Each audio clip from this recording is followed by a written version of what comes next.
এক নম্বর যে ডিপার্টমেন্টটা আমাদের এখানে আছে তহাজুল নুরাইন ইসলামিক সেন্টার ঢাকায়, সেটা হলো বাচ্চাদের জন্য। কাদের জন্যে? আমাদের বাচ্চাদের জন্য।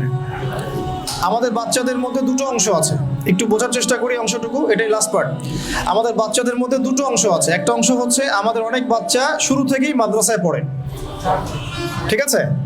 আমাদের অনেক বাচ্চা আছে যারা শুরু থেকেই কি করে, মাদ্রাসায় পড়াশোনা করে, একদম নুরানি থেকে শুরু করে নাজারা হিফসে যায়, এরপরে তারা কিতাব বিভাগে যেয়ে পড়াশোনা করে, পরবর্তীতে তারা আলেম হয়ে যান মাশাআল্লাহ। কিন্তু আমাদের সমাজে এমন অসংখ্য বাচ্চা আছেন, আমাদের অনেকেরই বাচ্চা আছেন, আমাদের ভাই হতে পারে, বোন হতে পারে, আমাদের সন্তান হতে পারে, যাদের বেশিরভাগই কোনো স্কুলে পড়েন বা কোনো ইংলিশ মিডিয়াম স্কুলে পড়েন বা কোনো ইংলিশ ভার্সন স্কুলে পড়েন।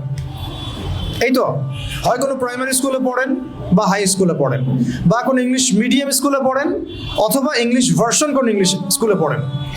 এই তো তিনটাই, বাংলা মিডিয়াম, ইংলিশ মিডিয়াম এবং ইংলিশ ভার্সন। এই তিনটা সেকশনে আমাদের অধিকাংশ বাচ্চাই পড়াশোনা করে। তারা কি ওই সেকশনগুলোতে পড়াশোনা করে 10 বছর পরে আলেম হতে পারবে?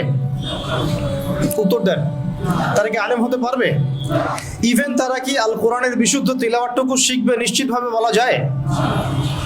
আরবি ভাষা, কোরআনের নাজারা, হিফজ, আরবি ভাষা ও সাহিত্য, নাহু সরফের জ্ঞান, কোরআনের অর্থ, অনুবাদ, নিশ্চিতভাবে বলা যায় তারা এখানে এটা শিখতে পারবেন না।